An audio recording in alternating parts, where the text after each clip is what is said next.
مفتی صاحب السلام علیکم ورحمۃ اللہ تعالی وبرکاتہ۔ میرا ایک سوال ہے، اگر ہمارا لڑکی کے ساتھ زنا کرنے کا من کرے تو ہم اس سے بچنے کے لیے کیا کام کریں؟ آپ اس کا جواب ضرور دیں، میں بہت پریشان ہوں اور میں آپ کے جواب کا انتظار کروں گا۔ وعلیکم السلام ورحمۃ اللہ تعالی وبرکاتہ۔ میرے بھائی نے سوال کیا ہے کہ اگر ہمیں لڑکی کے ساتھ زنا کرنے کا من کرے، یعنی دل چاہے، تو ہم کیا کریں، اس سے بچنے کے لیے کیا کریں؟ تو پہلی بات تو یہاں بھائی، جو پرہیزگار متقی انسان ہوگا تو اس کا دل تو کبھی کرے گا ہی نہیں کہ وہ اللہ کو ناراض کرے۔ اگر جو پنجگانہ نمازی ہوگا، 5 ٹائم کی نمازیں پڑھتا ہوگا، تو اس کا دل کبھی نہیں چاہے گا کہ میں زنا کروں، کبھی نہیں چاہے گا، کیونکہ اس کے دل میں خوف الہی بیٹھا ہوا ہوگا، وہ خوف الہی سے ڈرتا ہوگا۔ تو میرے بھائیوں یاد رکھ لیں کہ بہت سے لوگ ایسے ہیں، نوجوان لڑکے ہیں، بہت سی ہماری بہنیں ایسی ہیں جو اس شکار میں گرفتار ہیں، بہت سے غیر مردوں سے اپنے کانٹیکٹ رکھ رہی ہیں، بہت سے ہمارے نوجوان بھائی غیر محرموں سے یعنی غیر مسلموں سے کانٹیکٹ رکھ رہے ہیں، لڑکیوں سے کانٹیکٹ رکھ رہے ہیں، اور لوگ زنا کرتے ہیں آپس میں مل کے۔ اللہ اکبر، اللہ رحم فرمائے ان لوگوں پر۔ میرے بھائیوں یاد رکھ لیں کہ زنا جو ہے نا، اس کا لفظ ہی اتنا خطرناک ہے کہ جو انسان سن لے تو اس کے کانوں کے پردے پھٹ جائیں۔ اگر ہم کہہ دیں کہ فلاں شخص نے زنا کیا ہے تو انسان کانوں پہ ہاتھ رکھنے لگتا ہے۔ اتنا بڑا گناہ ہے، اتنا بڑا گناہ ہے کہ جس کی کوئی حد ہی نہیں ہے۔ آپ جتنا سوچ لیں اس کے بارے میں، جتنا عذاب اپنے لیے سوچ لیں، اتنا آپ کے لیے کم ہے۔ زنا بہت بڑا ایک گناہ ہے جس کی سزا انسان کو دنیا میں بھی ملتی ہے اور آخرت میں بھی ملتی ہے۔ اب بھائی نے سوال کیا ہے، اگر ہمارا کسی لڑکی کے ساتھ زنا کرنے کا من چاہے یعنی دل چاہے تو ہم اس سے بچنے کے لیے کیا کریں؟ تو یاد رکھیں، قوم بنی اسرائیل میں ایک عابد صاحب رہا کرتے تھے، تو وہ اللہ کی دن رات عبادت کرتے تھے، ان کے دل میں خوف الہی تھا۔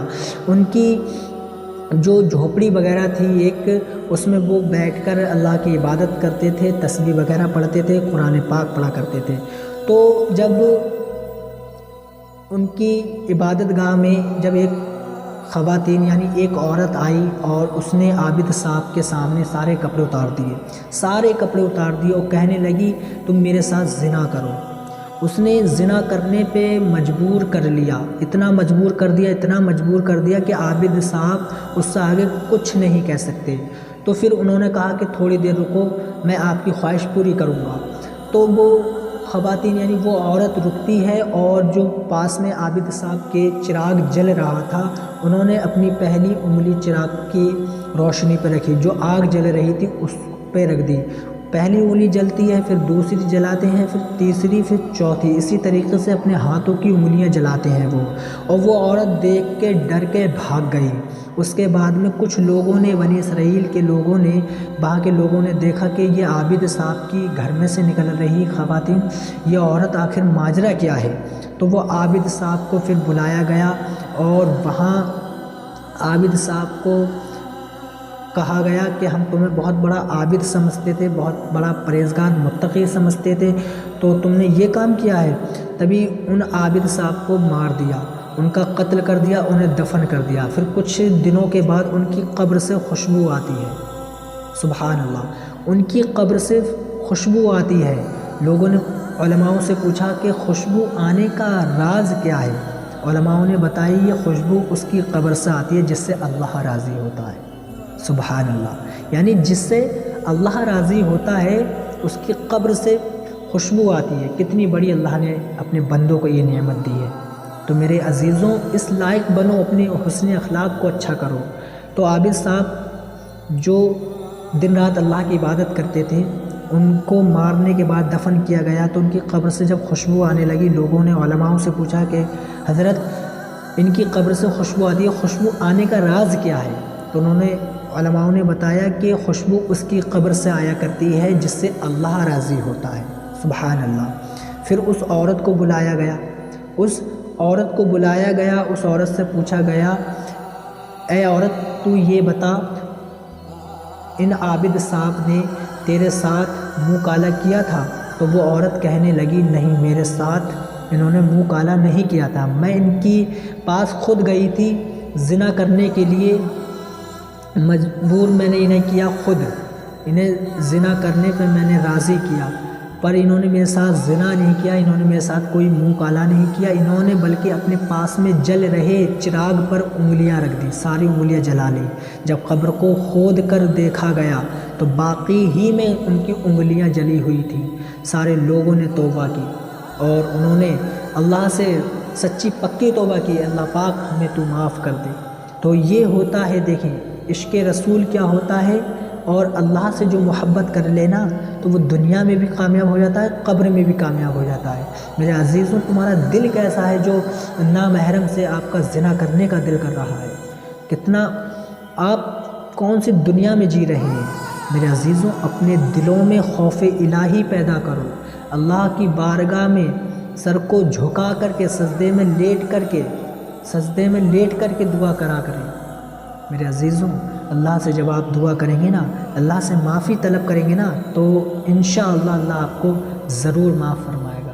اللہ 70 ماؤں سے زیادہ معاف کرنے والا ہے اور 70 ماؤں سے زیادہ پیار کرنے والا بھی ہے۔ یاد رکھ لیں میرے عزیزوں، جس کا بھی دل یہ چاہتا ہے کہ ہم زنا کریں، بہت سے ایسے ہمارے نوجوان بھائی ہیں لڑکیوں کے ساتھ گھوم رہے ہیں، پیار محبت کر رہے ہیں، تو میرے عزیزوں آپ جو زنا خوری کر رہے ہیں نا، کبھی آپ اپنے گھر کی آگ جلا کر یا ایک ماچس کی تیلی جلا کر اس کی آگ پر اپنی انگلی رکھ دیں۔ جب آپ دنیا کی آگ برداشت نہیں کر سکتے تو جہنم کی آگ کیسے برداشت کریں گے؟